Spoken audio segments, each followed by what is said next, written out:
אנחנו נשאל את השאלה, ניתן כמה אפשרויות ואתם תנחשו מה... אני מקווה שתצליחו.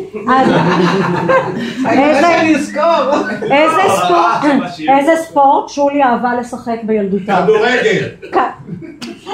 לא, מי זה אלי? מי? כן, כן, כדורגל. איזה משחק היא הכי אהבה לשחק? ג'ולות, דוק, 5 אבנים או בובות? ג'ולות. 5 אבנים. לא בובות.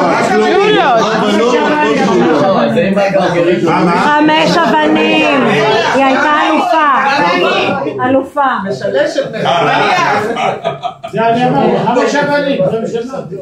איזה ממרח על הלחם היה אהוב עליה? צלצני. אתה לא נחשב, אסור לך לענות.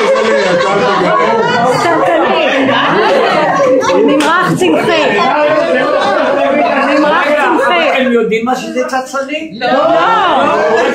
אבל אני רציתי להגיד ממרח צמחי, לא צנצני.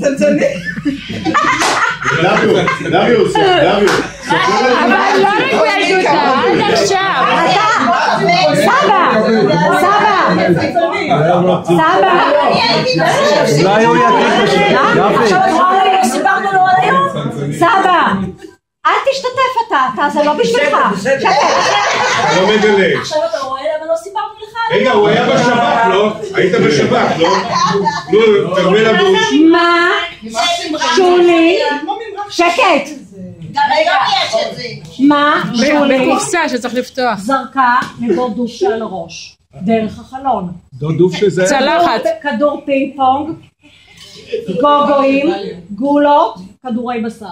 כדור בשר. ברור כדור בשר. רגע, הסיפור מאחורי זה. הסבר. הכריחו את שולי לאכול כדורי בשר. היא לא רצתה. ככה הייתי רזה.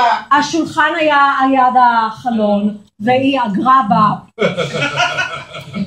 בה לחיים והיא ירקה את זה החוצה.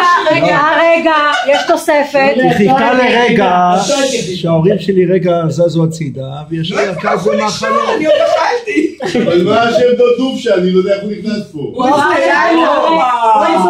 היה אצטלנו, הוא היה בא לתקן מדי פעם למטה. אז עד שהוא הלשיר עליי.